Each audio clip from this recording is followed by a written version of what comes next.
నమస్తే. ప్రస్తుతం మనతో పాటు ఉన్నారు మంత్రి ఎక్స్ ఎమ్మెల్యే పుట్టా మధుకర్. అయితే కాంగ్రెస్ ప్రభుత్వం ఏర్పడి దాదాపు 10 నెలలు కావస్తుంది. ఈ 10 నెలల్లో ప్రతిపక్ష పార్టీ వాళ్ళు తరచూ విమర్శలు చేస్తూనే ఉన్నారు. ఓ పక్కన 6 గ్యారెంటీలు కానివ్వండి, ఇంకొక పక్కన రైతు రుణమాఫీ, ఇంకొక పక్క భరోసా, ఓ పక్క చూస్తుంటేనేమో స్టూడెంట్స్ రోడ్ల మీదకి వచ్చి రోజు ధర్నాలు చేస్తున్నారు. ఎటో చూసినా కూడా ఇక్కడ కాంగ్రెస్ ప్రభుత్వం ఏర్పడిన తర్వాత తెలంగాణ రాష్ట్రంలో ఒక విధమైన మరొక ఉద్యమంలో అయితే కనబడుతుంది. ఒక్కసారి ఈ విషయాలు అన్నిటి మీద అయితే డిస్కషన్ చేసే ప్రయత్నం చేద్దాము. నమస్తే సార్. నమస్కారం. ఎలా ఉన్నారు? బాగున్నా తల్లి. రైట్. ఎలా ఉంది సార్? అంటే మంతని నియోజకవర్గం ఈ 10 నెలల కాలంలో అక్కడ పాలన ఎలా నడుస్తుంది అసలు కాంగ్రెస్ పాలన? గెలిచిన వాళ్ళను చూసి వాళ్ళ కార్యకర్తలు ప్రస్తుతం అయితే మురుస్తూ ఉన్నారు, సంతోషపడుతూ ఉన్నారు. మేము గెలిచినాము, మా సార్ చాలా పెద్ద స్థానంలో ఉన్నారని వాళ్ళు మాత్రం మురిసిపోతూ ఉన్నారు. మంతని ప్రాంతం అంతా చీకటిమయమైపోయింది. మంతని ప్రాంతంలో మా ఓటు ఇంత పెద్ద స్థానాన్ని ఇస్తే కనీసం దాంట్లో నుంచి ఒక 5% మాకు ఉపయోగపడుతుందా అని భావిస్తున్న వాళ్ళకి నిరాశ మిగిలింది. 10 నెలలు కొత్త కార్యక్రమం అంటూ ఒకటి ఏమీ లేదు మంథని నియోజకవర్గంలో. మంథని నియోజకవర్గం ఒక తూర్పు గోదావరి పశ్చిమ గోదావరిని తలపించే విధంగా అయినటువంటి ఆ నియోజకవర్గాన్ని పూర్తిగా మళ్ళీ ఎడారిగా మార్చినటువంటి చరిత్ర ఇవాళ మంత్రిని ప్రజల ఓట్లతో గెలిచినటువంటి ఎమ్మెల్యేకి దక్కిందనేది స్పష్టంగా కనబడుతూ ఉన్నది.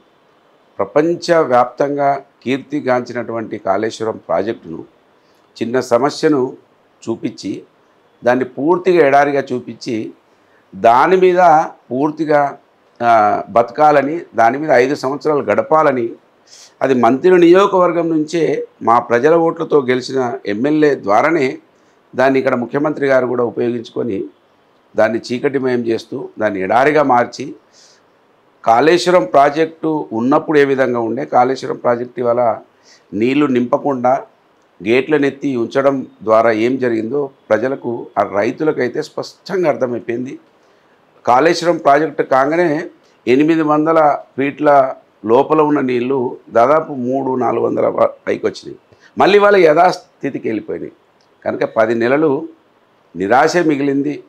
ఏదో ఊహించుకున్నారు, ఏదో జరిగిందని బాధపడతా ఉన్నారు. ఓకే. ప్రధానంగా బీఆర్ఎస్ పార్టీ ఓడిపోవడానికి గల ఒక కారణం ఏది అని చెప్పచ్చు అంటే అది కాళేశ్వరం ప్రాజెక్ట్ అని చెప్పచ్చు. ఇంకొక విషయం చెప్పాలి అంటే ఈరోజు దాని మీద చాలా లక్షల కోట్లు తిన్నారు అన్న ఆరోపణ కూడా ఇటు కాంగ్రెస్ పార్టీ చేసింది. దాని మీద మీ స్పందన ఏంటి? కేసీఆర్ గారు కూడా అనేక సార్లు చెప్పారు, చెప్పేవాడికి వినేవాడు లోకువ అనేది. వినేవాడు ఉంటే చెప్పేవాడు చెప్తూ ఉంటాడు అన్నదానికి. ఇవాళ ముఖ్యమంత్రి గారే స్వయంగా వచ్చి అక్కడ పవర్ ప్లాంట్ ప్రజెంటేషన్ ఇస్తే కాళేశ్వరం మేడిగడ్డ పైన అక్కడ వారి సమక్షంలోనే వారి అధికారులు చెప్పింది ఇంత 93,000 కోట్ల 90 కోట్లు ఖర్చు చేసినాము, ఇది 130,000 కోట్ల చిల్లర ప్రతిపాదించినము, అది 3 టీఎంసీలకు గాను 2 టీఎంసీలకు గాను 80,000 కోట్ల చిల్లర అయితే 80-90,000 కోట్ల చిల్లర అయితే 3 టీఎంసీని తీసుకుంటే 130,000 కోట్లకు వెళ్ళి ఖర్చు పెట్టిందే 90,000 కోట్ల చిల్లర. 1,00,000 కోట్లు అవినీతి ఎక్కడ జరిగిందో ఇప్పటివరకు నిర్ధారించలేదు వాళ్ళు. 1,00,000 కోట్ల 2 లక్షల కోట్ల అని ఇప్పటికైనా ఆ వాదాన్ని పక్కకు పెట్టి ప్రజల ఆశీర్వాదంతో వాళ్ళు గెలుపొందింది కనుక ఆ కాళేశ్వరం ప్రాజెక్టుని ఇప్పటికైనా అందుబాటులోకి తీసుకొచ్చి ప్రజలకు నీళ్ళు ఇవ్వాలి. కానీ ఇంకా దాని మీదనే బతకాలని 1,00,000 కోట్లైనా 50,000 కోట్లైనా ప్రజల డబ్బు, అది ప్రజల డబ్బు ఒక దగ్గర వెచ్చించబడి ఉంటే ఆ ప్రజల డబ్బుతో నిర్మించబడ్డటువంటి ఏ వస్తువైనా ప్రజలకు ఉపయోగకరంలోకి తీసుకురావాలి. గది సిపాయి పని అంటారు. కానీ ఇంకా దాని మీదనే మాట్లాడి దాన్ని నీళ్ళు ఆపకుండా దాన్ని ఎడారిగా మార్చడం అనేది ఇది ఒక తెలివి తక్కువ దద్దమ్మల పని. ఆలోచన ఉన్న ఏ వ్యక్తి కూడా అటువంటి పని చేయడు. రైతు రుణమాఫీ మీద మీ కామెంట్ ఏంటి సార్? రైతు రుణమాఫీ మంథని నియోజకవర్గంలో నేను చూస్తే పూర్తిగా కొంత ప్రాంతంలో 30% వరకు అయింది, కొంత ప్రాంతంలో 20-25% వరకు అయింది. అదొక నవ్వుకుంటూ ఉన్నారు ఇవాళ రైతులందరూ. అరే ఈ విధంగా మేము ప్రతిరోజు అందరం దాదాపు 95% పైబడి రైతులు ఇవాళ సెల్ ఫోన్లు ఉన్నాయి, వాళ్ళే స్వయంగా. ఎందుకంటే వాళ్ళు మోటార్లు కూడా ఆన్ ఆఫ్ సెల్ ఫోన్ ద్వారానే చేస్తూ ఉన్నారు. సో వారికి అన్నీ మేము చూస్తున్నాక కూడా ఇంత మా కళ్ళ ముందని ఇంత మోసం చేస్తారా అని ఇవాళ రైతు రుణమాఫీ కావచ్చు, రైతు బంధు కావచ్చు, ఈ రాష్ట్రంలో ఎక్కువగా భూములు ఎవరికి ఉంటాయి?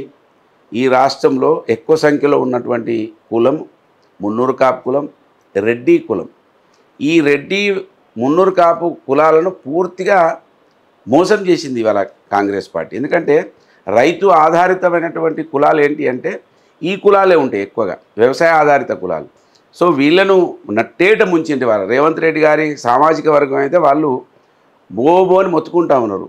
ఓహో మావోడని మేమేదో నెత్తి మీద ఎత్తుకొని తిరుగుతూ వీడు మమ్మల్ని మోసం చేసిందని ఇవాళ ఊర్లలో బాధపడుతూ ఉన్నారు. కనుక ఇవాళ రుణమాఫీ ఏమీ జరగలేదు, 30% వరకు అవ్వలేదు, 70% రుణమాఫీ కంప్లీట్ అయ్యింది అని కాంగ్రెస్ పార్టీ నేతలు చెప్పుకుంటున్నారు. అలాగే ఈ రుణమాఫీకి సంబంధించి రేవంత్ రెడ్డి చేసినటువంటి కామెంట్స్ తలైనా సరే తాకట్టు పట్టి పూర్తి రుణమాఫీ చేస్తాము అని చెప్పేసి అని అన్నారు. అలాగే 2014 టైంలో బీఆర్ఎస్ పార్టీ ఏర్పడిన తర్వాత 1,00,000 లోపు రుణమాఫీ చేస్తామన్నారు. ఎంతమందికి అయ్యింది అన్న కామెంట్ కూడా చేయడం జరిగింది కాంగ్రెస్ పార్టీ నేతలు. కేసీఆర్ గారు రుణమాఫీ చేయలేదు కనుకనే కదా నువ్వు గెలిచినావు. రుణమాఫీ ఆయన చేయలేదు, నేను 2 లక్షలు చేస్తా నువ్వే చెప్పినావు కదా. ఉరుకు డిసెంబర్లో 2 లక్షలు చేస్తా తీసుకొచ్చుకోరు అన్నావు కదా. తీసుకొచ్చుకున్న వాళ్ళకి రెగ్యులర్గా రెన్యువల్ చేసుకుంటే రైతులు రెగ్యులర్గా రైతు వ్యవసాయం మీద ఆధారపడే వాళ్ళు రెన్యువల్స్ చేసుకుంటూ ఉంటారు. వాళ్ళు రెన్యువల్ చేసుకున్న వాళ్ళకు నువ్వు రుణమాఫీ చేయలేదు కనుక కేసీఆర్ గారు చేసిండా చేయలేదా అనేది కదా. కేసీఆర్ గారు చేయలేదు కనుకనే కదా నీకు ఓట్లేసిరు. ఆయన ఎంత చేసిండా ఏం చేసిండా అనేది పక్కకు పెడితే నీవు గెలిచినవా, నువ్వు చెప్పినావు కదా మాట. ఇవాళ పాతకాలంలో ఎవరో మీలాంటి పేపర్ వాళ్ళు రాసుకుంటే తెల్లార పేపర్ వచ్చేది కాదు కదా. నీ మాటలన్నీ లైవ్లో కనబడుతున్నాయి. నీ మాటలు నీకు వినబడతలేవా? నీ మాటలు నీకు అర్థమైతలేవా? అసలు నీకు కూడా టీవీలు ఉన్నాయి, మీకు కూడా మీడియా సంస్థలు ఉన్నాయి, మీకు కూడా కార్యకర్తలు ఉంటారు. మరి వాళ్ళు చెప్తలేరా? ఎక్కడ కూడా మీరే అన్నారు కదా రేవంత్ రెడ్డి గారు, నేను మొత్తం రుణమాఫీ చేసిన హరీష్ రావు గారు రాజీనామా చేయండి అన్నారు. మీ తుమ్మల నాగేశ్వరరావు ఇంకా నాకు లోన్ దొరుకుతలేదు, నేను లోన్ దొరికితే నేను రుణమాఫీ చేస్తా అంటాడు. అంటే ఇంకా రుణమాఫీ చేయలేదు ఆయన ఒప్పుకుంటుండు కదా. అంటే మీరు ఎవరిది నమ్మాలి? మీరు ఎవరు కరెక్ట్ మాట్లాడుతూ ఉన్నారు? కనుక మీకు ఒక పద్ధతి లేదు, ఒక వ్యవహారం అనేది మీకు తెలుసా తెలియదా అనేది ఇవాళ నవ్వుకుంటాను. ఒక ఆయనైతే రెడ్డి గారే గాంధీ భవన్ కూడా వచ్చి ఆయనే అడిగిండు, నేను కాంగ్రెస్ ఏజెంట్ అన్నాడు, ఎలక్షన్ ఏజెంట్ నేను, నాకు రుణమాఫీ కాలేదు, నువ్వు రుణమాఫీ ఏంది అని చెప్తాను. గాంధీ భవన్ నుంచే మనం సోషల్ మీడియా ద్వారా చూస్తూ ఉన్నాం, అనేక వీడియోలు వస్తూ ఉన్నాయి. ఇవాళ ఏ రైతునైనా మీరు మీ ఎమ్మెల్యేలు ఒక్క వరి పొలంలోకి పోయి అడగండి, ఒక రైతుల దగ్గర ఒక మంచి భోజనాలు పెట్టి మాట్లాడండి వాళ్ళతోటి. లేదు గెలిచిండ్రు మంచిగా హైదరాబాద్ ఎట్లా వసూలు చేయాలి, గ్రామాలలో మంత్రి ప్రాంతంలో ఇవాళ ఇసుక మాఫియా ఏ విధంగా చేయాలి, మట్టి మాఫియా ఏ విధంగా చేయాలి, అన్ని మాఫియాలకు తెరలేపిన తప్ప ఒక్కటి కూడా చిత్తశుద్ధితో పనిచేస్తలేరు. కేసీఆర్ గారి గురించే మాట్లాడాలి. 10 నెలలైంది కేసీఆర్ గారి గురించి ఏంది, కేసీఆర్ గారు ఏం చేసేదా ఏం చేయలేదా ప్రజలకు రైతులకు అర్థమైంది, మీరు ఏం చేస్తున్నారో అర్థమైంది. ఇప్పటికైనా మీ పరిపాలన మీద మీరు అవగాహన పెంచుకోవాలి, మీరు ఏ విధంగా ముందుకెళ్ళాలని ఆలోచించాలి. కానీ ఇంతసేపు కేసీఆర్ గారినైనా. రైతు బంధు విషయానికి వస్తే కనుక గత ప్రభుత్వంలో ఉన్నప్పుడు ప్రతి రైతుకి మీరు రైతు బంధు వేసిన దాఖలాలు కనిపించాయి టైం టు టైం. ఇప్పుడు చూసుకున్నట్లయితే కాంగ్రెస్ ప్రభుత్వం ఏర్పడిన తర్వాత మొదటి రైతు బంధు పడింది. అది రింగ్ రోడ్ తాకట్టు పెట్టిన డబ్బులతో రైతు బంధు ఇచ్చాము అని చెప్పేసి అని అన్నారు. కేసీఆర్ రింగ్ రోడ్ తాకట్టు పెడితే ఆ ఉన్న డబ్బులు కాంగ్రెస్ ప్రభుత్వం ఈరోజు రైతు బంధు ఇచ్చిందన్న ఆరోపణలు చేస్తున్నాయి అటు. అండ్ ఇంకో విషయం, ఇక్కడ రైతు భరోసా విషయానికి వస్తే కనుక వీళ్ళు ఇప్పట్లో కాదు ఇంకొంచెం టైం టేకింగ్ ప్రాసెస్ అని అంటున్నారు. దీని మీద మీ కామెంట్ ఏంటి సార్? ఇప్పుడు వాళ్ళ ఆరోపణల మీదనే అధికారంలోకి వచ్చింది, ఇంకా అవే ఆరోపణల మీద ఆధారపడి ఉంటా ఉన్నారు. ఇప్పుడు వాళ్ళు అధికారంలో ఉన్నారు. కేసీఆర్ గారు ఏం చేసిండ్రా, అన్నం పెట్టిరు కదా అందరికీ, ప్రతి ఒక్కరిని మంచిగా ఈ రాష్ట్రంలో ఏ ఇబ్బంది లేకుండా నడిపించారు కదా, అన్ని వర్గాలను సంతృప్తి పరిచింది కదా. ఏం చేసేది తండ్రి ఒక సమయంలో అప్పు తీసుకొస్తాడు, ఒక సమయంలో మళ్ళీ ఆ అప్పును తీర్చేసి ఇంకొక రకంగా పోతూ ఉంటాడు. కుటుంబానికి తండ్రి ఎట్లయితే ఉంటాడో రాష్ట్రానికి ముఖ్యమంత్రి ఎట్లా, అవన్నీ నీకెందుకు వేసిండా వేయలేదా? పోనీ నువ్వేం చేస్తావో చెయ్యి, నువ్వు చేసే సమయానికి వాళ్లకు ప్రోత్సాహం ఇవాళ నీళ్ళు ఇవ్వవు, కరెంట్ ఇవ్వవు, రైతు బంధు ఇవ్వవు. మళ్ళీ ఎన్ని మాటలు చెప్పారు మీరు, కేసీఆర్ అన్ని అప్పులు చేసిండు, ఏం డబ్బులు లేవు, అయినా కూడా ఈ 420 హామీలు మేము నెరవేరుస్తాము, ఎట్లా నెరవేర్చాలో మాకు తెలుసు అని మీరేగా చెప్పిండ్రు. మాకు తెలియదు అంటుండ్రు, మాకు చేదగాదంటుండు కేసీఆర్. మాకు తెలియలేదా? మేము చూపిస్తామని అన్నావు కదా నువ్వే రేవంత్ రెడ్డి. నువ్వే మొత్తుకున్నావుగా గొంతు చించుకొని, పెద్ద పెద్ద మాటలు, అంత పెద్ద మనిషిని పట్టుకొని, వయసులో పెద్ద అయినా కూడా ఆలోచించకుండా కేసీఆర్ గారిని దూషమైన పదజాలంతో తిట్టడం నువ్వు. ఇవాళ కూడా మళ్ళీ అదే మాట్లాడుతున్నావు. అది తాకట్టు పెట్టిండు, ఇది తాకట్టు పెట్టిండు. తాకట్టు పెడతా ఉంటాం. కుటుంబాన్ని నడపాలంటే అప్పుడప్పుడు క్రైసిస్ వస్తే తాకట్టు పెట్టాం, మళ్ళీ నడిపించుకుంటాం, మళ్ళీ నడుస్తూ ఉంటుంది. ఇచ్చిన 6 గ్యారెంటీల విషయంలోకి వస్తే ఇప్పటి వరకు ఏది సరిగ్గా అమలు అవ్వలేదని ప్రతిపక్ష నేతలు ఆరోపిస్తున్నారు. అలాగే మేనిఫెస్టో కమిటీ ఇన్ఛార్జ్ ఎవరైతే ఉన్నారో దుద్దిల శ్రీధర్ బాబు గారి గురించి ఇప్పుడు ఆయన చేస్తున్న, అంటే ఆయన ఐటీ మినిస్టర్గా ఉండి ఇప్పటి వరకు అసలు హైదరాబాద్లో ఏ మేర ఈ ఐటీ రంగానికి సంబంధించి ఏదైనా డెవలప్మెంట్ చేశారో మీకు ఏమైనా కనిపించింది? అసలు టీవీలలో, పేపర్లలో వాళ్ళు అడ్వర్టైజ్మెంట్లు కనబడుతున్నాయి. అడ్వర్టైజ్మెంట్ల మీద మాట్లాడినటువంటి కాంగ్రెస్ పార్టీ వాళ్ళు అదే అడ్వర్టైజ్మెంట్లు వేసుకుంటూ ఉన్నది. లక్షల రూపాయలను వృధా చేస్తున్నది అడ్వర్టైజ్మెంట్. ఏదైనా ఒక కంపెనీ వచ్చి అడ్వర్టైజ్మెంట్ ఇస్తే బాగుండు. ఏవి రాకుండానే అడ్వర్టైజ్మెంట్లు ఇచ్చుకుంటా ఉన్నారు. ఇవాళ మా మంత్రిని ఎమ్మెల్యే మేనిఫెస్టో కమిటీని తయారు చేసిన అని చెప్పుకుంటున్నటువంటి ఆ వ్యక్తి, ఆయనకు సంబంధించినటువంటి వాళ్ళు, వాళ్ళ కులకు సంబంధించినటువంటి వాళ్ళ క్యాస్ట్ వాళ్ళు చాలా చదువుకున్నవాడు, మావాడు, తెలివి కల్లవాడు. ఒకసారి మంత్రిలో ఎమ్మెల్యేను చదువుకొని వాడిని గెలిపిస్తే మొత్తం ప్రళయం అయిపోయిందని చెప్తా ఉన్నారు. ఇవాళ చదువుకున్నవాడా అతను చదువు లేదా అనేది ఆయనే నిరూపించుకోవాలి. ఎందుకంటే ఆయనే చదువుకున్న వాడు అయి ఉంటే ఈ 420 హామీలను నెరవేర్చడానికి కోసం ఏం చర్యలు తీసుకున్నాడు, ఏది ఇవాళ పూర్తయింది, ఏది ఏ విధంగా ఇంకా ముందు రోజులలో చేయబోతాడు అనేది చదువుకున్నటువంటి వ్యక్తి అయి ఉంటే. మొన్న కేటీఆర్ గారికి ఒక మంత్రి గారు ఎవరో కలిసి మేము రాయవన్నదల్లా రాసిండు ఆయన అని చెప్తున్నాడు. అంటే చదువుకోని వాడు చేసిన పని చేసినట్టుగా వాళ్ళ మంత్రులే మన కేటీఆర్ గారికి చెప్పినట్టుగా కేటీఆర్ గారు ఒక మీటింగ్లో ఏదో చెప్తా ఉన్నాడు. కనుక ఇవాళ చదువుకున్న వానికన్నా మా చాకలి వాళ్ళు గొప్ప వాళ్ళు అనేది ఏదైతే సామెత తెలంగాణలో ఉండినో అంతకన్నా కఠినమైపోయే ప్రమాదం కనబడుతూ ఉన్నది. ఇవాళ మా ప్రజలు బాధపడుతూ ఉన్నారు.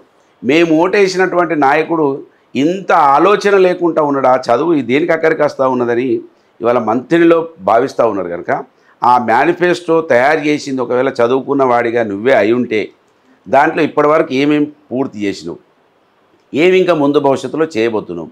మీరు మీ రేవంత్ రెడ్డి గారు అన్నారు కదా, మాకు అన్నీ చేస్తాం, మాకు అది తెలుసు, పైసలు ఎక్కడి నుండి తీసుకురావాలో. కేసీఆర్ గారు అప్పులు చేసినా కూడా ఆ అప్పులను పూర్తి చేసుకుంటూ మా పథకాలన్నీ అమలు చేస్తామని చెప్పారు కదా. వీళ్ళ వీడియోలు ఉన్నాయి కదా. ఎవరో ఎక్కడో ఏదో పుట్టియడం కాదు, ఇవాళ రేపు ఎక్కడ లేని చెప్పడం కాదు, కనబడుతూ ఉన్నాయి ఇటు ఇటు. ఈ మాట కనబడుతూ ఉన్నది. కనుక దానికి ఇవాళ మంత్రి నియోజకవర్గ ప్రజలు ఓహో మేము గీనక ఓటేసింది చదువుకున్నాడని వాళ్ళ కుటుంబం వాళ్ళు ఇప్పుడు కూడా చెప్తున్నారు మావాడు చదువుకున్నాడు. మంత్రిలో మీ ప్రజలకి ఏమైనా 6 గ్యారెంటీలు అందాయా? పోనీ మీ వరకు వచ్చి ఎవరైనా చెప్తున్నారా మీకు మాకు ఇవి రాలేదు, అవి రాలేదు, రుణమాఫీ కాలేదు, భరోసా రాలేదు అని చెప్తున్నారు? ఎవరంటే పోలీసు వాళ్ళతోటి భయపెట్టించి చెప్పిస్తున్నారు. పోలీస్ పహారాలో నడుస్తున్నది రాష్ట్రం అంతా కూడా. ఏ ఊర్లో పోలీస్ ఇన్వాల్వ్మెంట్ లేని ఊర్లు లేదు. ఆ వాళ్ళ ద్వారా నడిపిస్తూ ఉన్నారు తప్ప ఒక్క వ్యక్తి అన్న. నేను అడుగుతున్న ఒక్కటే సింపుల్ అమ్మ, ప్రభుత్వం మీద ముఖ్యంగా ఆధారపడే వాళ్ళు ఎవరు? భర్త లేనటువంటి ఆడబిడ్డ, వయసు నిండి కొడుకు బిడ్డ లేనటువంటి వృద్ధులు. గవాలనే మోసం చేసిన చరిత్ర వీళ్ళకుంటే ఇంకా వీళ్ళ ముఖానికి ఏం చెప్తారు చెప్పండి మీరు? 2000 వద్దవ్వా, డిసెంబర్లో వస్తున్నావా, అవ్వా ఆగవ్వా, తొందర పడకవ్వా, 4000 ఇస్తావా అన్నాడు. పక్కకి అయిన గురువు గారు చంద్రబాబు నాయుడు గారు, మరి ఆయనేమో పాపం ఆ ముసలోళ్ళ కన్నా సాయం చేసిండు. ఆ ముసలోళ్ళ కన్నా ఇంకా ఆయన ఇచ్చిన మాట ప్రకారంగా 3 నెలలను కలిపి 7,000 రూపాయల చొప్పున ఇచ్చిండు ఆయన. మరి ఆదన్న ఈయన కనబడతలేదా? 2,000 రూపాయలను 4,000 చేయలేదు తల్లి. ఇంకేం చేసిరని చెప్పాలి నేను. వీళ్ళు ఇక వేరే ఎక్కడ అవసరం లేదు. ఇంకా కొంత రైతన్న కొద్ది రోజులు ఆగుతాడు కానీ బువ్వ ఇప్పుడు గోళీలకో దానికో దీనికో అవసరం ఉంటాయి. ఓన్లీ పెన్షన్ మీదనే ఆధారపడి బతికే వాళ్ళ కోసమే వాళ్ళనే మోసం చేసినటువంటి ఆడబిడ్డలు 2,000 నేను 4,000 నేను పెన్షనే 4,000 పెంచలేదు. భర్త చచ్చిపోయిన ఆడబిడ్డను అడుగుతున్నా నేను, వికలాంగులు అంగవైకల్యులను అడుగుతున్నా నేను. ఇంకా 2,500 దేవుడు ఎరుగిగా 2,500 కాడికి పోతావు నువ్వు. ఇంకా ఇచ్చిన హామీ 2,000 పెన్షన్ 4,000 చేస్తా అన్నది చేయలేదు. 2,500 లేవు. తులంబంగారు గురించి అమ్మ దసరాకు బట్టలు ఇచ్చింది కేసీఆర్. ఆ బట్టల మీద ఓ గొంతెత్తుకొని మాట్లాడేది. అవును. ఆ చీర గుడియలేళ్ళ ముఖాలకు వాళ్ళు అడుగుతున్నారు ఆడవాళ్ళు, ఏదో చీరన్న మాకు కేసీఆర్ ఇచ్చింది కదా, ఆ చీర ఇవ్వకపోతే మీరు అని బాధపడుతున్నారు. వరంగల్ వేణు కొండా లక్ష్మణ్ బాబుజీ గారి సభలో మాట్లాడండి, మంచి చీరలు 60 లక్షల మంది గ్రూపులలో మహిళలు ఉన్నారు, 2 చీరలు మంచి ఇస్తా అన్నాడు. అసలు ఏం మాట్లాడుతున్నాడు, మళ్ళీ ఏం అర్థమవుతున్నది ఆయనకు? సాయంత్రానికి పొద్దుగటికే గుర్తుంటలేదు ఆయనకు, అర్థమనిపిస్తూ ఉన్నది. అపరిచితుడి సినిమా చూసినాం. ఇవాళ తెలుగు వచ్చిన వాళ్ళంటే ఈ సినిమా అవసరం లేదు. ఇక రేవంత్ రెడ్డిని చూస్తున్నారు. ముఖ్యమంత్రి గారు ఒక ప్రెస్ కాన్ఫరెన్స్కి వస్తున్నారంటే 1000 లక్షల మంది ఆ ప్రెస్ కాన్ఫరెన్స్ వినేవాళ్ళు, చూసేవాళ్ళు, ఆలోచించేవాళ్ళు, ఏదైనా చెప్తారు కావచ్చు ముఖ్యమంత్రి. కానీ వాళ్ళకి రేవంత్ రెడ్డి వస్తున్నారంటే ఛానల్స్ చేంజ్ అయిపోతున్నాయి. ఇవాళ ఎక్కడ మీరు రేటింగ్ చూడండి, ఛానల్స్ ఎవరు చూస్తలేరు. కనుక వాళ్ళు ఇంకా 2500 కాడికి ఎక్కడికి పోతారో, ఏదెక్కడికి పోతారో. తులం బంగారం గురించి ఏం చెప్తారు? తులం బంగారం మరి రేవంత్ రెడ్డి గారు ఏం చేస్తారో చూడాలి. ఏం చెప్పాలి వాళ్ళ గురించి? ఒక్కటన్నా తులం బంగారం ఫ్రీ బస్ బాగానే అమలు అవుతుంది అంటున్నారు కదా. ఆడవాళ్ళని అడుగుతున్నారు మీరు ఎక్కడన్నా ఆడవాళ్ళు వచ్చి ఫ్రీ బస్ మనకు మంచిగా ఉపయోగపడుతుంది అనే వాళ్ళు ఉన్నారా? చాలా బీదవాళ్ళు అసలు ఫ్రీ బస్సులో ఎక్కడమే చాలా తక్కువ రోజులు ఉంటుంది. చాలామంది ఎందుకు వెళ్తారు ఊర్లకి? ఫ్రీ బస్ వల్ల దేవాదాయాల నుంచి వచ్చే రెవెన్యూ అది కూడా బాగా ఎక్కువైంది అని చెప్తున్నారు. పక్క నుంచి రాష్ట్రం ఇంకా మెరుగుపడింది ఫ్రీ బస్ వల్ల అని చెప్తున్నారు. నవ్వుకుంటా ఉన్నారు. ఏంటంటే మా డిపోకి ఇంత లాభం వచ్చింది, అంత లాభం వచ్చింది. డిపోలల్లో బస్సులు మొత్తం కట్టలు ఇరిగిపోయి, టైర్లు వలిగిపోయి, ఇంజన్లు ఫెయిల్ అయిపోయి డిపోలల్లో అక్కడ పడి ఉంటా ఉన్నాయి. బస్సులన్నీ దిక్కు ధ్వంసమైపోతూ ఉన్నాయి. వాళ్ళేమో డిపోలకు లాభం వచ్చింది అంటా ఉన్నారు. లాభం వస్తే ఆ డిపోకు చెల్లించినప్పుడు కదా, కనీసం ఆర్టీసీ కార్మికులను నట్టేట ముంచింది. ఇవాళ ఆర్టీసీ డ్రైవర్లను, కండక్టర్లను కేసీఆర్ గారు ప్రభుత్వంలో విలీనం చేసి ఇప్పటి వరకు ఆ ప్రభుత్వ విలీన కార్యక్రమాన్ని చేపట్టలేదు. ఆర్టీసీ వాళ్ళైతే కొట్టుకుంటా ఉన్నారు, అమ్మ మేము ఇంత మోసపోయినామని. ఏ ఒక్క అంటే వ్యక్తి కూడా ఈ రాష్ట్రంలో సంతోషంగా లేడు. నిజంగా చెప్పాలంటే ఒక్క వ్యక్తి కూడా. మీరు దేంట్లో కన్నెళ్ళండి. మరి ఇన్ని మాట్లాడుతున్నారు మీరు. మంతని నియోజకవర్గంలో మీకున్న పేరు నేను స్వయంగా వచ్చి తెలుసుకున్నాను, మీకు కూడా తెలుసు నేను వచ్చిన విషయం కూడా. మరి అంత మంచి పనులు చేసే మీరు ఎందుకు మిమ్మల్ని ప్రజలు ఓడించారు? లేకపోతే ఏం జరిగింది అసలు? ప్రజలు ఓడించడానికి అనేక కారణాలు ఉంటాయి, గెలవడానికి అనేక కారణాలు ఉంటాయి. అంటే కాంగ్రెస్ పార్టీ వేవ్లో గెలిచిందా, లేకపోతే ప్రజలు మిమ్మల్ని నమ్మలేదా? మీరు ఒకసారి ఆలోచిస్తే ఎప్పుడు నేను నిలబడ్డా, ఇప్పటికి 4 సార్లు నేను నిలబడ్డా. అవును. ఎఫ్పీఆర్పీ ప్రజారాజ్యం పార్టీ నుంచి ఒక్క వ్యక్తిగా నేను బయలుదేరితే 50,000 ఓట్లు వేసినారు. తర్వాత నేను 80,000 చిల్లరతోటి ఓట్లతోటి మళ్ళీ గెలిచినాను. మళ్ళీ 2 సార్లు ఓడిపోయినా. 2 సార్లు ఓటమి జరిగినప్పుడల్లా ఈ గోదావరి బెల్ట్ అంతా కూడా కాంగ్రెస్ వేవ్ నడిచింది. 2018లో మీరు చూసుకున్నా కూడా, 2023లో మీరు చూసుకున్నా కూడా గోదావరి బెల్ట్ అంతా కూడా కాంగ్రెస్ గాడుపులో. అయినప్పటికీ నేను ఒక వ్యక్తినమ్మా, మా తల్లి చదువులేదు, తండ్రికి చదువులేదు, నేను చదువుకున్నదే 10th క్లాస్. అయినా కూడా నాకు 72,000 మంది ప్రజలు ఓట్లు వేసారు. నా చుట్టుపక్కల ఓడిపోయిన మా బీఆర్ఎస్ పార్టీ వాళ్ళు 50,000 పై చిలుకుతో ఓడిపోయారు. నేను మాత్రమే 30,000 పై చిలుకుతో ఓడిపోయినా. నాకు ప్రజలు ఆశీర్వదించింది 72,000 మంది ప్రజలు నా వెంబడి ఉన్నారు. సో ఒక వ్యక్తిగా ఇవాళ ముసుగు కప్పుకొని వస్తుంటాడు మా మంత్రి ఎమ్మెల్యే. ఓట్ల వరకు ₹1 వరకు ఛాయ్ తాగిపించడు, ఒక్కరితోటి సంబంధం ఉండదు. ఓట్లు రాగానే నోట్ల సంచులతో వస్తాడు. నాలాంటి వారిని ఒక బీసీగా ఎదిగితే నా మీద అనేక ఆరోపణలు, అనేక దుష్ప్రచారాలు, అనేక విషయాలను ప్రజలు ఇవాళ ఎట్లయితే కాంగ్రెస్ పార్టీ ఇచ్చిన హామీలను నెరవేర్చకుండా ఏ విధంగానైతే డైవర్ట్ పాలిటిక్స్ చేస్తున్నారు, అసలు విషయాన్ని పక్కకు పెట్టి వేరే విషయం చర్చ పెట్టుడు. సేమ్ మంత్రిలో అదే. ఈ కాంగ్రెస్ పార్టీ పైనుంచి కింది దాకా రాహుల్ గాంధీ కానీ, రాజీవ్ గాంధీ, ఇందిరాగాంధీ, నెహ్రూ కానుండి ఇవాళ మంత్రిలో బేసిక్గా అంటే నేను వచ్చిన ప్రతిసారి కూడా విన్నాను, ప్రతి ఒక్కరికి మీరు అన్నం పెట్టే పంపిస్తారని విన్నాను. ఇంత బాగా అంటే ఇంత మంచి మంచి కార్యక్రమాలు చేసిన మీరు, అలాగే శైలజ మేడం కూడా చాలా అంటే చాలా మంచి పేరు ఉంది మీ ఇద్దరు దంపతులు కూడా.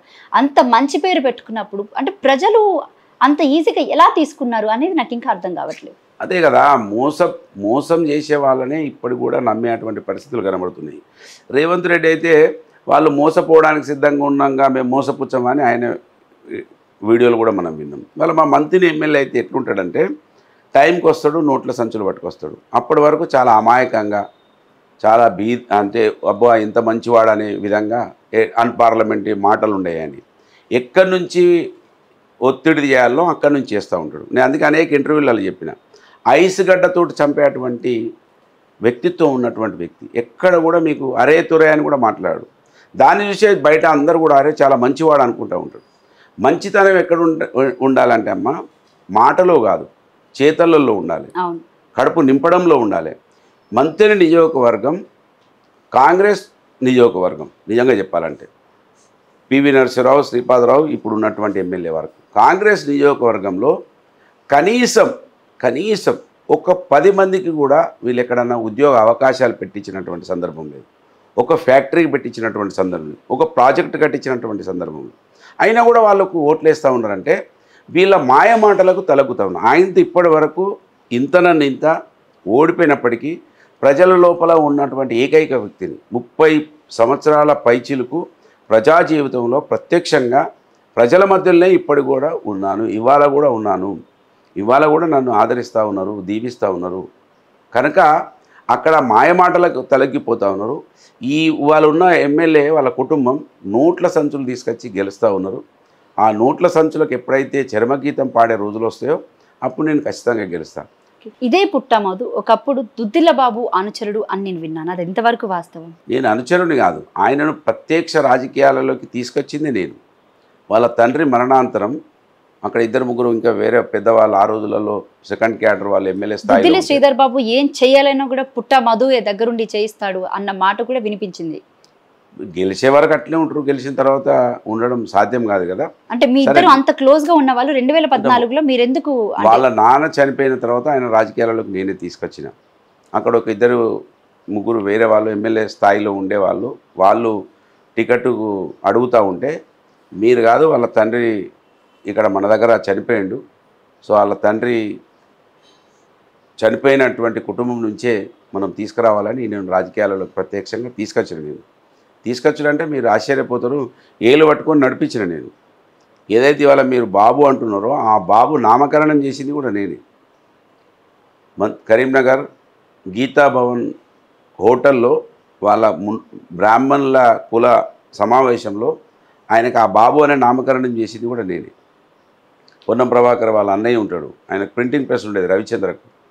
ఆయన ప్రింటింగ్ ప్రెస్లో మేము ఆర్డర్ ఇచ్చినాం పాంప్లెంట్స్ వగేరా ఏవైతే ఇచ్చినామో దాంట్లో బాబు అనే నామకరణం చేసినాం. సో అంత దగ్గర ఉంటే మా ప్రజల కోసం ఏదో చేస్తాడని అనుకున్నాము. మాకు ఏదైనా యంగ్స్టర్స్ వస్తే లాభం జరుగుతుంది అనుకున్నా. ఏమీ జరగలేదు కనుకనే ఆయన వదిలిపెట్టి బయటికి వచ్చి ప్రజాస్వామ్యబద్ధంగా వచ్చిన. 2009లో ఎలక్షన్లు వస్తున్నాయి అంటే 2007లోనే చెప్పి బయటకు వచ్చిన. నేను బయటికి వెళ్తున్నా, నువ్వు ఎవరన్నా కొత్త వాళ్ళని చూసుకో, నువ్వు ఆల్టర్నేట్ చూసుకో అని చెప్పి వచ్చి 2009లో పోటీ చేసినాం. నమ్మక ద్రోహము, టైంకు మోసం చేయడము, ఎలక్షన్ల సమయంలో బయటికి వెళ్ళడము అటువంటి తప్పు చేయలే. నేను చెప్పి డైరెక్ట్ నేను వెళ్ళిపోతున్నా, నువ్వు ఇంకో వాళ్ళని తయారు చేసుకో అని చెప్పి నీతిగా నిజాయితీగా బయటకు వచ్చిన. ఇప్పటి వరకు కూడా ప్రయత్నం చేస్తున్నామా. ఈ నియోజకవర్గంలో 2014లో మీరు గెలిచిన తర్వాత మంత్రి నియోజకవర్గంలో మీరు చేసినటువంటి కార్యక్రమాలు ఏంటి? అసలు ఒక 100 ఉన్నాయి. 100 ఇవాళ వీళ్ళ కుటుంబం రాజకీయ కుటుంబం, రాజకీయ నేపథ్యం లేని కుటుంబం నుంచి వచ్చినటువంటి వ్యక్తిగా రోడ్లు కావచ్చు, బ్రిడ్జిలు కావచ్చు, కాలేజీలు కావచ్చు, వైద్యం కావచ్చు, అనేక రంగాలలో ఒక్క రంగం కూడా లేదు నేను టచ్ చేయని రంగం అంటూ. చదువు లేకపోయినా, రివ్యూలు చేసేటువంటి ఆ నైపుణ్యం లేకపోయినా నాకు నేనుగా నేర్చుకొని ఎన్నో సంవత్సరాల తరబడి పెండింగ్లో ఉన్నటువంటి రింగ్ రోడ్డును పూర్తి చేసిన. చాలా మందికి ఉద్యోగాలు కూడా ఇప్పించారని విన్నాను. ఉద్యోగాలు మా ప్రాంతంలో ఇవాళ ఉన్నటువంటి సింగరేణి ఓబీలలో అప్పుడు లోకల్ వాళ్ళకు ప్రయారిటీ తక్కువ ఉండేది. దాంట్లో కూడా ఉద్యోగ అవకాశాలు పెంచిన, స్కూళ్ళల్లో వసతులు పెంచిన, కాలేజీలు కట్టించిన, బ్రిడ్జిలు కట్టించిన. మీ సొంత డబ్బులు కూడా పెట్టుకొని మీరు కొన్ని మా తల్లి పేరు మీద పుట్టలింగమ్మ చారిటబుల్ ట్రస్ట్ మీద హైదరాబాద్లో ఇల్లును కూడా నా ప్రాంత ప్రజల హాస్పిటల్ కోసం వినియోగించిన, అంబులెన్సులు పెట్టిన, రకరకాలు చేసిన. ఒక్క సెక్టర్ కాదు.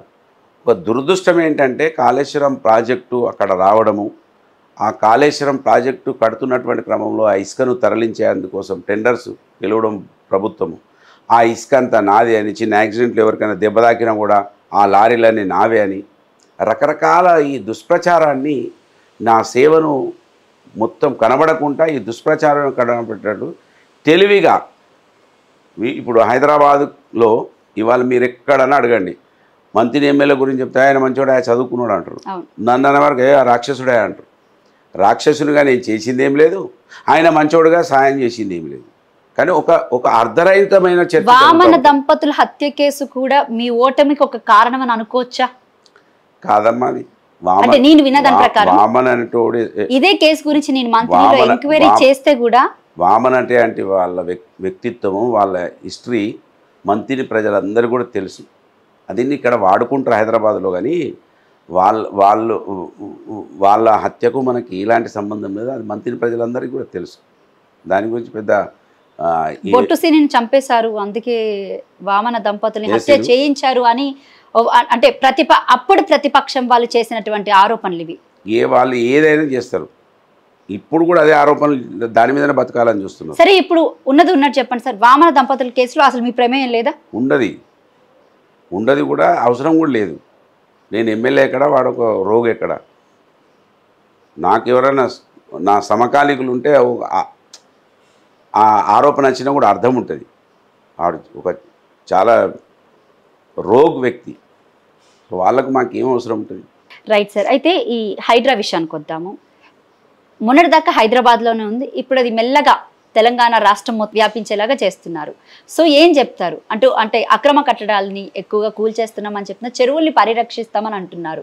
సో అది మీ మంత్రి నియోజకవర్గానికి వస్తే మీరు అసలు ఏం చేస్తారు? అంటే చాలా మంది పేదవాళ్ళు చెరువుల పక్కనే నివసిస్తున్నారు, వాళ్ళ పరిస్థితి ఏంటంటారు? మరి అక్రమ కట్టడాల ఏ కట్టడమైనా ఆ కట్టడాలకు కారణం ముఖ్యంగా కాంగ్రెస్ పార్టీ. ఈ దేశంలో మొట్టమొదటి party Congress party. Congress party సింహభాగం పరిపాలించినటువంటి party Congress party. Congress party వాళ్ళు ఇల్లు కట్టిపించి అప్పుడు కమిషన్లు తీసుకొని మళ్ళీ ఇప్పుడు కమిషన్ల కోసం ఇల్లు కూలగొట్టడం ఏంటి అసలు? హైడ్రా ఇల్లు కూలగొట్టడం దేనికి? రేవంత్ రెడ్డి గారు డబ్బులు నింపుకోవడానికి, రాహుల్ గాంధీ గారికి కప్పం కట్టడానికి జరుగుతున్నటువంటి ఈ కుట్ర. ఆ రోజు ఇల్లు ఎక్కడ కట్టినా కట్టిండ్రు, మీరే కదా, మీ పుణ్యాత్ములే కదా పర్మిషన్లు ఇచ్చింది, మీ అధికారులే పర్మిషన్లు ఇచ్చింది, మీరే కదా లీడర్లు ఇచ్చిర్రు. కనుక వాళ్ళే ఆ రోజు ఇచ్చిర్రు, ఈరోజు వాళ్ళే కూలగొడుతున్నారు. ఇది ఇక్కడ కాదు, చెన్నూరులో మొదలైంది అంటారు, మంచిర్యాలలో మొదలైంది అంటారు, మంతిలో మొదలు పెట్టాలంటారు, మెదక్లో ఎక్కడ చూసినా. ఏంటంటే ఇప్పుడు ఈ కాంగ్రెస్ లీడర్లు వేరే డబ్బులు వచ్చే పరిస్థితి కనబడతలేదు. ఇగో ఈ విధంగా ఏదో విధంగా పైసలు గుంజాలి, ఏదో విధంగా ప్రజలను భయభ్రాంతులకు గురి చేయాలి, ఏదో విధంగా పథకాలు అడగొద్దు ఎవ్వరు కూడా. ఈ 420 హామీలు ఏవైతున్నాయో అవిటిని కనబడకుండా చేయాలి. కనుక ఈ కుట్రలో భాగమే ఇది. ఒకటేమో డబ్బులు ఇక్కడి నుంచి వస్తాయి, రెండేదో 6 గ్యారెంటీలు ఎవడు అడిగడిగా భయపడతా ఉంటారు. ఇక అరే నాయన ఇప్పుడు బతుకుతాలనే అడిగచ్చారు ప్రజలంతా కూడా. మూసీ రివర్ ఫ్రంట్ గురించి ఏం చెప్తారు? దాదాపు 14,000 కుటుంబాలు మూసీ చుట్టూ ఉన్నాయి. ఇప్పుడు వాళ్ళని తరలించే ప్రయత్నం చేస్తున్నారు, మార్కింగ్ చేసి. ఇదే వీళ్ళే మూసీ రీజనరేషన్ గురించి మీరు అసలు ఏం చెప్తారు? రేవంత్ రెడ్డి గారే ఒక్క ఇల్లు కూలగొడితే అప్పుడు ఏది అయ్యప్ప సొసైటీలోకి వెళ్ళి కూలగొట్టినప్పుడు ఏం మాట్లాడారమ్మా రేవంత్ రెడ్డి?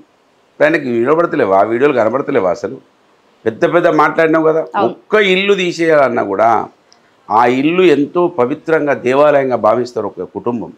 సో ఒక్క ఇల్లు తీయాలన్నా దానికి ఒక పద్ధతి ఉంటుంది. నువ్వు ఎంక్రోచ్ అయినా కూడా తీయాలంటే ఒక పద్ధతి ఉంది. భారతదేశంలో భూసేకరణ చట్టం ఉంది. వట్టిగా కరెంటు స్తంభం కింద ఒక చిన్న వ్యాపారి బతుకుతుంటే ఆ కరెంటు స్తంభం కింద ఉన్నటువంటి ఆ వ్యక్తిని తీసేయాలన్నా కూడా దానికి ఒక లెక్క ఉంటుంది. సో అట్లాంటి వ్యక్తిని తీయాలంటే ఒక లెక్క ఉన్నప్పుడు ఇంత పెద్ద ఇండ్లు కట్టుకున్నారు పాపం. 40-50 సంవత్సరాల నుంచి అక్కడ ఉన్నారు. వాళ్ళ ఆ ఇండ్ల మీద లోన్స్ ఉన్నాయి. రేపు బ్యాంకులు ఏం కావాలి, ఆ కుటుంబాలు ఎటు పోవాలి? ఆ 50 ఏళ్ళు పైబడి 60 ఏళ్ళ పైబడినటువంటి వృద్ధులు అప్పుడే ఆ ఇంట్లో కొంచెం హాయిగా బ్రతుకుతూ ఉంటే వాళ్ళను రోడ్డు మీద పడేస్తుంటే ఎవరిచ్చేది మీకు ఈ అధికారం? అసలు ఒక ఇల్లు తీయాలన్నా, ఒక టేల తీయాలన్నా ఒక పద్ధతి ఉంది. ఆ పద్ధతులు మర్చిపోతారా మీరు? ఇష్టమేనిగా మూసీలు ఉన్నాయనే పేరు మీద ఏదో FTL బఫర్ జోన్ అని చెప్పి ఏంది దాడి? బీఆర్ఎస్ ప్రభుత్వం కూడా చేపట్టింది కదా అప్పటి హయాంలో కూడా, మీరున్న హయాంలో కూడా మూసీ రివర్ ఫ్రంట్ డెవలప్మెంట్ తీసుకొచ్చింది. మీరు కూడా సగం భాగం అంటే చేసామని చెప్తున్నారు. ఎల్బీ నగర్ ఎమ్మెల్యే దేవిరెడ్డి సుధిరెడ్డి కూడా అదే చెప్పుకున్నారు. రైట్, మరి ఎందుకంటే దాన్ని పూర్తిగా ప్రక్షాళన చేయలేకపోయారు? ఫేజ్డ్ వైజ్ జరిగినాయి. మీరు ఆ పర్మిషన్స్ వచ్చే వరకు, ఆ డిజైన్స్ చేంజ్ అయ్యే వరకు ముఖ్యమంత్రిగా కేసీఆర్ గారు ఉన్నప్పుడు ఇండ్లు పోయే ప్లాన్ మనకు వద్దన్నప్పుడు మళ్ళీ దాన్ని తగ్గించి ఒకటొకటిగా పని మొదలైంది. కొంత ఏరియా ఒక 5-6 కిలోమీటర్లు ఏదో చేసినట్టుగా కేటీఆర్ గారు కూడా మొన్న ప్రజెంటేషన్లో చూపించినారు. జరిగింది, పని జరుగుతూ ఉన్నది. ఆ జరిగే క్రమంలో ప్రభుత్వం చేంజ్ అయిపోయింది కనుక ఆగిపోయింది. ఒక్క ఇల్లు ఒకటి మీరు ఆలోచించండి. వీళ్ళు ఎల్లంపల్లి ప్రాజెక్టు కట్టారు, 20 గ్రామాలు పోయినాయి, 20,000 ఎకరాలు పోయినాయి ఎల్లంపల్లి ప్రాజెక్టు కడితే. మీకు మేడిగడ్డ కానుండి మనకు సుందిల్ల వరకు కేసీఆర్ గారు డిజైన్ చేసినటువంటి ప్రాజెక్టు కాళేశ్వరం ప్రాజెక్టు. ఒక్క ఇల్లు కూడా పోలేదమ్మా, ఒక్క ఊరు కూడా పోలే, ఒక్క ఇల్లు కూడా పోలే. కానీ 2-3 వేలు 4,000 ఎకరాలను ఇంత పెద్ద దాదాపు 200 కిలోమీటర్ల విస్తీర్ణం ఉంటుంది గోదావరిలో. అంత పెద్ద ప్రాజెక్టులో ఒక్క ఇల్లు కూడా పోకుండా కట్టిండు. సో కేసీఆర్ గారు ప్రజలకు ఇబ్బంది కాకుండా ప్రజలకు మేలు జరగాలి, ఒక్క వ్యక్తికి కూడా ఇబ్బంది కాకుండా మేలు జరగాలనే డిజైన్ కాళేశ్వరం ప్రాజెక్ట్. అట్లా కూడా చేయొచ్చు. నువ్వు ఎవరిని ఇబ్బంది పెట్టకుండా అక్కడ ఉన్న వరకే ఏదైనా ఒక పద్ధతిలో అనేక డిజైన్స్ ఉన్నాయి, దాంట్లో వాళ్ళు కానీ ఆ డిజైన్ వాళ్ళకి సంబంధం లేదు. ఎంతసేపు డబ్బు రాహుల్ గాంధీ గారికి చెల్లించాలి, ఈయన నింపుకోవాలి. ఆ పనిలో ఉన్నారు వాళ్ళు. ఆ పేరు మీద జరిగేటువంటి కుట్రే హైడ్రా, ఇంకా వేరే ఏమి లేదు తల్లిదండ్రుల. Okay, right. అయితే నిన్న కాక మొన్న ఇటు చూస్తున్నాం మనం, అశోక్ నగర్లో ఎంత హై టెన్షన్గా నెలకొంది. ఈ రోజు అయితే ఎగ్జామ్స్ జరుగుతున్నాయి. స్టూడెంట్స్ పక్కన రోడ్ల మీదకి వచ్చి GO-29, GO-55 విషయానికి వచ్చి చాలా పెద్ద ఎత్తున ధర్నాలు చేయడం జరిగింది. GO-29 రద్దు చేయాలని అంటున్నారు. దీని మీద మీ స్పందన ఏంటంటే, నాడు ఉస్మానియా యూనివర్సిటీ నేడేమో అశోక్ నగర్ లాగా తలపిస్తుంది, మరొక తెలంగాణ ఉద్యమం లాగా గత 10 నెలల పాలన కూడా కనిపిస్తుంది. బేసిక్గా ఒక జర్నలిస్ట్ అయ్యి నేను కామెంట్ చేయకూడదు, బట్ పరిస్థితులు చూస్తుంటే అలాగే ఉన్నాయి. దీని మీద మీ స్పందన ఏంటి సార్? ఇప్పుడు విద్యార్థులకు ఫస్ట్ మోసం ఎక్కడ చేసిరంటే, వీళ్ళు ఫీజు తీసుకోకుండా ఎగ్జామ్స్కు ఫీజు తీసుకోమన్నారు, దాన్ని పెంచారు, 2,000 చేసారు. అవునా కదా? 200 ఉన్నదా 2,000 చేసారు. అక్కడనే మోసం ప్రారంభించారు. విద్యార్థులను వాడుకొని అశోక్ నగర్కు రాహుల్ గాంధీ వేయండి. వాళ్ళు రాహుల్ గాంధీ ఎందుకు కళ్ళు కనబడతలేవా? ఆయన ఇంటెలిజెన్స్ చెప్తలేరా ఆయనకు? వాళ్ళకి కొంచెం తెలుస్తలేదా? కనీసం వాళ్ళతో మాట్లాడతలేరు విద్యార్థులతో మాట్లాడకుండా, విద్యార్థులు చెప్పేది వినకుండా, మేము ఏదైతే చెప్పుతామో అదే జరగాలని పోలీసును వాడుతూ ఉన్నారు. ఎప్పుడైతే ఆంధ్ర పాలకులు పోలీసును వాడి తెలంగాణ ఉద్యమాన్ని అణచివేయాలని చూసారో, ఇక్కడ ప్రతి వ్యక్తి పైన పోలీసుని యూజ్ చేస్తూ ఉన్నారు. పోలీస్ మయమైపోయింది ఈ రాష్ట్రం అంతా కూడా. కనుక ఇవాళ విద్యార్థులు ఆశ్చర్యం ఏంటంటే, ఫస్ట్ టైం 10 నెలలు గడవక ముందే కేటీఆర్ గారు తప్పైపోయింది, క్షమించండి మమ్మల్ని, మీరు రండి మమ్మల్ని ఆదుకోండి అని ఆయన ట్వీట్ చేసిర్రు. వాళ్ళు ట్వీట్ చేసి పిలుస్తూ ఉంటే వీళ్ళు ఏమంటున్నారు, వాళ్ళని రెచ్చగొడుతున్నారు కొంతమంది అంటున్నారు. అంటే వీళ్ళు ఏం మాట్లాడుతారు అంటే, అధికార మదం ఎంత ఎక్కుతుంది అనేది వాళ్ళ కాంగ్రెస్ పార్టీ వాళ్ళని చూస్తే అర్థమవుతూ ఉంది. అధికారం ఏ విధంగా కళ్ళు నెత్తికెక్కుతాయి అనేది వాళ్ళ కాంగ్రెస్ పార్టీలు. ప్రజాపాలన అంటే ఇదేనా ప్రజాపాలన? ఆడపిల్లలను కూడా చితకబాదుతూ ఉన్నారు, వాళ్ళను మామూలు ఇబ్బంది పెడతలేరు. ఆడపిల్లల బట్టలు చించేస్తూ ఉన్నారు, పిల్లలు లాఠీలతోటి కొడితే వీపులన్నీ పగిలిపోతూ ఉన్నాయి. ఇంత దౌర్భాగ్యం ఆంధ్ర పాలకులు కూడా చేయలేదు. మన పాలకుడు మన మీదనే ఉక్కు పాదం మోపుతా ఉన్నాం. అలా చదువుకునే పిల్లల మీద, చదువుకునే పిల్లలతో మాట్లాడతామని లీకులు ఇచ్చిన వాళ్ళతో మాట్లాడిన దాఖలాలు లేవు. హరీష్ రావు గారు అసెంబ్లీలో ఏం చెప్పిండు కదా, GO-29 వలన ఎస్సీలకు బీసీలకు అన్యాయం జరుగుతుంది, మీరు కావాలంటే ఎక్కడికి పిలుస్తాక నేను వస్తా, ఏ విధంగా అన్యాయం జరుగుతుందని విపులీకరించి చెప్తా. బట్టి విక్రమార్క గారికే చెప్పినారు. బట్టి విక్రమార్క గారి వల్ల మా సామాజిక వర్గాలకు సంబంధించినటువంటి వ్యక్తి ఉండి, ఎస్సీ సామాజిక వర్గం, బలహీన వర్గాలకు సామాజిక వర్గానికి సంబంధించినటువంటి వ్యక్తి ఉండి రేవంత్ రెడ్డి గారి అడుగులకు మడుగులు ఉత్తరం. నిజంగా ఇది దౌర్భాగ్యం. ఇది ఒకవైపు ఎస్సీ ఎస్టీ బీసీ మైనార్టీలను అణిచివేసినట్టుగానే మనం భావించాలి. వాళ్ళు మొత్తుకున్న పట్టించుకుంటలేరు. ఇంత రాక్షస పాలన, ఇంత అహంకార పాలన ఈ చరిత్రలో ఎప్పుడు కూడా చూడలేదు. దాన్ని తీవ్రంగా నేను ఖండిస్తూ ఉన్నాను. విద్యార్థులకు ఖచ్చితంగా మేలు జరుగుతుంది, ఏదో రకంగా వాళ్ళకు న్యాయం జరుగుతుందని. అది హైకోర్టు ఇంటర్వ్యూన్ అవుతుందా, సుప్రీంకోర్టు అవుతుందా, మరి వాళ్ళ కోర్టులకు వెళ్ళిన నేను అనుకుంటా. అక్కడి నుంచి అన్న ఉపశమనం వస్తుందని నేను భావిస్తున్నాను. రైట్. అయితే కేసీఆర్ కనపడక దాదాపు 4-5 నెలలు అవుతుందో, 6 నెలల పైన అవుతుందని అంటున్నారు. వేరీస్ కేసీఆర్ అని అంటున్నారు. అసలు అటు కాంగ్రెస్ పార్టీ నేతలంతా కూడా అసలు కేసీఆర్ నిజంగానే ఎక్కడికి వెళ్ళిపోయారు? కేసీఆర్ అసలు బయటికి ఎందుకు రావట్లేదు? ఎందుకు రావాలి కేసీఆర్ గారు? ఇప్పుడు హరీష్ రావు గారు కేటీఆర్ గారు ఇద్దరు మాట్లాడితేనే బావో దిక్కు బామ్మడి దిక్కు చెరో చెంపగొడతా ఉన్నారని నీ రేవంత్ రెడ్డి గారు మాట్లాడుతూ ఉన్నారు. ఇప్పుడు కేసీఆర్ గారు వచ్చిన తర్వాత ఇక వీళ్ళే రాలే మొత్తం నన్ను బతకరియారా అంటాడు ఆయన. అది అతి తెలివి కల్లా కేసు రేవంత్ రెడ్డి గారు. అంటే ఎంతసేపు డైవర్షన్ పాలిటిక్స్ నడిపించాలని చూసేటువంటి వ్యక్తి ఇవాళ కేసీఆర్ గారు అవసరం పడ్డప్పుడు ఆయన వస్తాడు. ఆయన సెక్షన్ అంతా మేమంతా పనిచేస్తున్నాం, ప్రజల పక్షాన మాట్లాడుతున్నాం, గొంతు విప్పుతున్నాం. కేసీఆర్ రావాల్సిన అవసరం ఏమున్నది నీకు? నీ తెలివి తక్కువ దద్దమ్మ పాలనకి ఇంకా కేసీఆర్ వచ్చేమో చెప్పాలా? నువ్వేం మాట్లాడుతున్నావు నీకే అర్థమవుతుంది. చిన్నపిల్లలు కూడా అసహించుకుంటా ఉన్నారు. ముందుగా దాన్ని కంట్రోల్ చేసుకో. ఇప్పుడు కూడా రోడ్డు మీద పోయే రోడ్డు వ్యక్తుల్లాగా మాట్లాడేటువంటి ఆ భాషను కంట్రోల్ చేసుకో ముందుగా. హరీష్ రావు కేటీఆర్కే నా చెంపల వల్ల కొడుతురు బాబు బొమ్మడులు అంటున్నాను. కేసీఆర్ అత్తి వీళ్ళు ముగ్గురు నన్ను కుర్చీ కూడా కూర్చొని ఆడపోయి మహబూబ్ నగర్ జిల్లా బిడ్డ ముఖ్యమంత్రి ఉంటే ఇంత కక్షణ అని ఆ జిల్లా ప్రజలు రెచ్చగొట్టే ప్రయత్నం చేస్తావు. ఈ పిచ్చి వాదనలు, పిచ్చి మాటలు. కేసీఆర్ ఏం అవసరం నీకు? మేము ఉన్నాం కదా. మేము అడిగేటువంటి ప్రశ్నలకేమో జవాబు చెప్పవు. హిమాయత్ నగర్లో స్టూడెంట్స్కి జవాబు చెప్పవు, రైతు బంధువు గురించి జవాబు చెప్పవు, రుణమాఫీ గురించి జవాబు చెప్పవు, ముసలోళ్ళకి ఇచ్చే 2000 పెన్షన్ 4000 గురించి జవాబు చెప్పవు, తులం బంగారం జవాబు చెప్పవు, 2500 జవాబు చెప్పవు. అసలు నువ్వు వీటికి జవాబు చెప్పాయా నాయన అంటే నువ్వు కేసీఆర్ ఏడవన్నాడు, లేకపోతే కేసీఆర్ ఫామ్ హౌస్ల ఆక్రమణలు ఉన్నాయి, అవి ఉన్నాయని వీళ్ళు ఇవి చెప్తారు, కూలగొట్టి ఎవరైనా అడ్డం పోయిందా? నీ ఎవరైనా కూలగొట్టుతాని పోతే ఎవరైనా అడ్డం పోయిందా? అంటే అర్ధరహితమైనటువంటి మాటలు, పిచ్చి మాటలు. ఒక ముఖ్యమంత్రిగా మాట్లాడే మాటలు అయితే కాదు. ఆ మంత్రులు కూడా పిచ్చిలేసి మాట్లాడుతూ ఉన్నారు. ముఖ్యమంత్రి ప్యాకేజ్ మాట్లాడుకున్నారు ముఖ్యమంత్రి దగ్గర. ఆయన ఏం చెప్తే అదే మాట్లాడుతున్నారు వీళ్ళు. అంత టీం అంతా ఒక పాగల్ఖానా టీం అయిపోయింది అంతా. ఇదంతా ఎర్రగడ్డలకు పోయే టీమే. ఏదో రోజు ఎర్రగడ్డల వీళ్ళకు అన్ని బెడ్లన్నీ రెడీ చేసి పెట్టాలి వీళ్ళందరికీ. మనిషి ఒక బెడ్ ఉండాలి వీళ్ళకి. ఆ విధంగా ఇవాళ కనబడుతూ ఉన్నది. ఓకే, కొండా సురేఖ విషయానికి వస్తే ఏం చెప్తారు? అంటే ఆవిడ చేసినటువంటి కొన్ని కామెంట్స్ ఉన్నాయి చూడండి, దాని మీద మీ స్పందన ఏంటి? కొండా సురేఖ ఆడవాళ్లను, ఆడ సమాజాన్ని అవమానపరిచింది. నిజంగా చెప్పాలంటే బీసీ సమాజానికే ఒక తలమానికం అయిపోయింది. ఆమె మచ్చ తీసుకొచ్చింది. బీసీలు ఎస్సీలు అంటే గొప్పగా ఉంటారని మనం చూపించాలి. ఒక ఆడామై ఉండి ఒక ఆడామ గురించి, ఒక కుటుంబాన్ని మీ కమ్యూనిటీకి సంబంధించిన మా కమ్యూనిటీ కోడలు ఆమె, మా బీసీ సామాజిక వర్గం అన్న. అందుకని నేను బీసీలకే ఒక మచ్చ తీసుకొచ్చింది ఆమె. ఒక కుటుంబానికి మచ్చ వేసింది. ఆ విధంగా మాట్లాడదు, చాలా దౌర్భాగ్యం. ఆమె ఇప్పటికి కూడా కంట్రోల్ అవుతలేదు. ఇవాళ పేపర్లో చూసిన వాళ్ళకి సంబంధించిన ఒక వ్యక్తి ఎవరిని ఇబ్బంది పెడితే ఒక ఆయన చనిపోయింది అని విన్నాం. సో వాళ్ళు ఇంకా ఆ పాత పద్ధతుల్లోనే ఉంటున్నారు. వాళ్ళు కొత్త రకంగా వాళ్ళు కానీ మారే ప్రయత్నం కూడా చేస్తలేరు. ఆమె ఏం మాట్లాడుతుందో ఆమెకి తెలియదు. ఆమె కొన్ని వీడియోలు వచ్చినాయి, వాళ్ళు ఎవరో ఇద్దరు గొడవ పడ్డాయి. అవి ఎంత ఆమెతో అర్ధగంట మాట్లాడాల్సిన అవసరం ఉంది. ఒక అమ్మాయి ఇక్కడి నుంచి అటు నుంచి తిడుతూ ఉంటే నువ్వు ఫోన్ పెట్టేయాలి. మీరు ఒక ఎమ్మెల్యేగా చేసిన వాళ్ళు, మంత్రిగా చేసిన వాళ్ళు, ఆమెతోటి కూడా ఒక అర్ధగంట డిస్కషన్ లొల్లి పెట్టుకుంటా ఉన్నది. సో ఆమె పద్ధతి 100% నేనైతే మా బీసీ సామాజిక వర్గానికే ఆమె ఒక మచ్చ తీసుకొచ్చిందని నేను భావిస్తున్నా. ఆమె ఆడవాళ్ళను కూడా అగౌరవపరిచింది. ఆమె ఒక మంచి కుటుంబాన్ని, అత్యున్నతమైనటువంటి కుటుంబాన్ని నిజంగా రోడ్డు పాలు చేసింది. దాన్ని 100%గా నేను ఖండిస్తున్నా. ఇటువంటి పిచ్చి మాటలు ఆమె మాట్లాడద్దు. ఇకరైనా జాగ్రత్తగా ఉండాలి.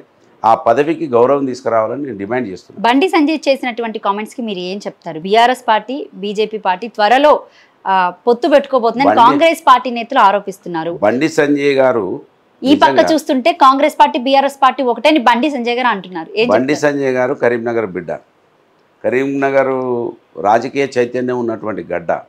కానీ బండి సంజయ్ గారు దాన్ని పూర్తి నిర్వీర్యం చేస్తున్నాడు. బండి సంజయ్ గారు ఒకరోజు అంటారు అంటే రేవంత్ రెడ్డి గారు మీరు కేటీఆర్ గారిని లోపలేయాలి అంటాడు. ఏంటిది లోపలేయడానికి? కోడిపిల్లనా మేకపిల్లనా? ఆయన కేటీఆర్ గారు లోపలేయకపోతే మాత్రం నేను వేరే రకంగా చూస్తా అంటాడు. అంటే లోపల ఆయన ఒక కేంద్ర మంత్రిగా కేటీఆర్ గారికి ఈ కేసులో ఇన్వాల్వ్ అయి ఉన్నాడు. ఇన్వాల్వ్ అయి ఉన్నదాన్ని నువ్వు బయటకు వచ్చినా కూడా ఎందుకు ఆయనను అరెస్ట్ చేస్తలేవు, ఎందుకు ఆయన మీద కేసు పెడతలేవు అని ఆయన ఒక ఆధారమైనటువంటి వ్యవహారాన్ని చెప్పాలి. అటుకని ఆయన లోపలేమంటాడు. ఆయన మొన్న అంటాడు మంత్రులందరూ కలిసి రేవంత్ రెడ్డి గారిని కూలగొట్టాలంటాడు. ఆయన డైరెక్ట్ రేవంత్ రెడ్డి గారికి పనిచేస్తూ ఉన్నాడు. ఇది సమాజం అంతా కూడా అనుకుంటా ఉన్నారు. బండి సంజయ్ ఇంకొకరిద్దరిగా పేర్లు చెప్పలేదు, మీరు ఆయన పేరు తీసుకున్నారు చెప్పిన డైరెక్ట్ రేవంత్ రెడ్డి గారికి పనిచేస్తూ ఉన్నారు. వాళ్ళు ఎందుకో ఏమో వాళ్ళు ఈ బీఆర్ఎస్ పార్టీ అంటే ఒక కక్ష కట్టిండ్రు. వాళ్ళ ఆ కక్షలనే ఉంటున్నారు తప్ప ఈ కాంగ్రెస్ పార్టీ ప్రజాపాలన పేరు మీద అధికారంలోకి వచ్చింది. ఈ కాంగ్రెస్ పార్టీ కేంద్రంలో మాకు ఎప్పటికీ కాంగ్రెస్ పార్టీ మాకు శత్రువు పార్టీ అని వీళ్ళు గమనిస్తలేరు. కాంగ్రెస్ పార్టీకి కేంద్ర మంత్రి హోదాలో బండి సంజయ్ గారు డైరెక్ట్ సపోర్ట్ చేస్తూ ఉన్నారు, కనబడతా ఉన్నది. నేను ఒక్కని చెప్పడం కాదు. అసలు కేటీఆర్ గారిని అరెస్ట్ ఎట్లా చేయమంటావు? ఏ కేసు చెప్పినావు? రెండోది, అసలు ఆయనను మంత్రి పదవి తీసేస్తానని నీకెవరు చెప్పారు? ఎవరు కుట్రలు చేస్తారని? కాంగ్రెస్ వాళ్ళను బీఆర్ఎస్ వాళ్ళు కలిసేది బీజేపీ అయినాక ఎట్లా తెలుస్తుంది? మరి కాంగ్రెస్ రేవంత్ రెడ్డిని దించేసేది, మంత్రులను బీఆర్ఎస్ వాళ్ళు కలిసేది ఎట్లా తెలుస్తుంది? మంత్రులు కొందరు కలిసేది అంటే ఏం మాట్లాడుతుండో ఆయనకు అర్థమైంది లేదు. ఇప్పటికైనా ఆయన కేంద్ర మంత్రి అయింది అనేది గుర్తు తెచ్చుకోవాలి. ఇంకా ఆ పాత పద్ధతుల్లోనే ఆ కౌన్సిలర్ టైపులోనే మాట్లాడితే మంచిది కాదు. పొద్దుందాకా ప్రతిపక్ష పార్టీలను తిట్టద్దు, అధికార పార్టీలతో పని చేయించు. నువ్వు వాళ్ళను కూడా నేను తిట్టమంటలేను. అధికార పార్టీ ఓ బాధ్యత గలటువంటి పదవిలో ఉన్నటువంటి వాళ్ళని తెలిసి ప్రజలకు ఆ ఫలాలు అందేటట్లుగా చేయాలి. కానీ ఇంకా కేటీఆర్ తిడతా, కేటీఆర్ కూడా వల్గర్ మాటలు తిడతా, కేసీఆర్ గారు తిడతా, నీ అయ్యని రమ్మను, నీ తాతను రమ్మను. ఇవేందుకు? మీరు ఇవాళ కేంద్ర మంత్రి, మీరు కేంద్రం నుంచి ఏం తెస్తారో చెప్పండి. ఏమైనా రూపాయి తెచ్చారు ఇప్పటివరకు? నయా పైసా అక్కడి నుంచి లేరు. ఏదో ట్యాక్స్ల రూపంగా వచ్చే డబ్బులు మేము ఇవే తెచ్చినామని చెప్తారు. గవ్వి కాదు, ప్రత్యేకమైన ప్యాకేజీలు రావాలి ఇక్కడికి. కేంద్రం నుంచి బీజేపీ గవర్నమెంటు ఇవాళ 8 మంది మా ఎంపీలు ఇచ్చిరు తెలంగాణ రాష్ట్ర ప్రజలు. 8 మంది ఎంపీలు అంటే నాటే జోక్. ఇవాళ నీ ప్రభుత్వమే ఊక్కుంటూ నడుస్తూ ఉన్నది. ఆ ఊక్కుంటూ నడవడంలో మా పాత్ర ఉన్నది, తెలంగాణ ప్రజల పాత్ర. అక్కడి నుంచి ఏం చేస్తావు చెప్పు. కానీ పొద్దున్నాక కేసీఆర్ను కేటీఆర్ను తిట్టడేనా? ఇదే పనిగా మీకు? కనుక బండి సంజయ్ గారు 100కు 100% రేవంత్ రెడ్డి గారికి సపోర్ట్ చేస్తూ ఉన్నారు. కనుక రేవంత్ రెడ్డి గారు ఇక్కడ ఒక పద్ధతులు ఉంటున్నాడు, ఢిల్లీకి పోయి ఒక పద్ధతులు ఉంటున్నారు. ఫైనల్గా చెప్పండి, మీరు ఎందుకు పార్టీ కార్యక్రమాలకి దూరంగా ఉంటున్నారు? ఓ పక్క అంటే మిగతా కాన్స్టిట్యున్సీకి సంబంధించిన ఎమ్మెల్యేలంతా కూడా వచ్చి మూసీ బాధితుల్ని పరామర్శిస్తున్నారు, అలాగే హైడ్రా బాధితుల్ని పరామర్శిస్తున్నారు, ఓ పక్క రైతుల దగ్గరికి వెళ్తున్నారు. బట్ మీరు ఎందుకు కొన్ని కార్యక్రమాలకి దూరంగా ఉంటున్నారు? నేనంటే నా సొంతంగా అంటున్నా.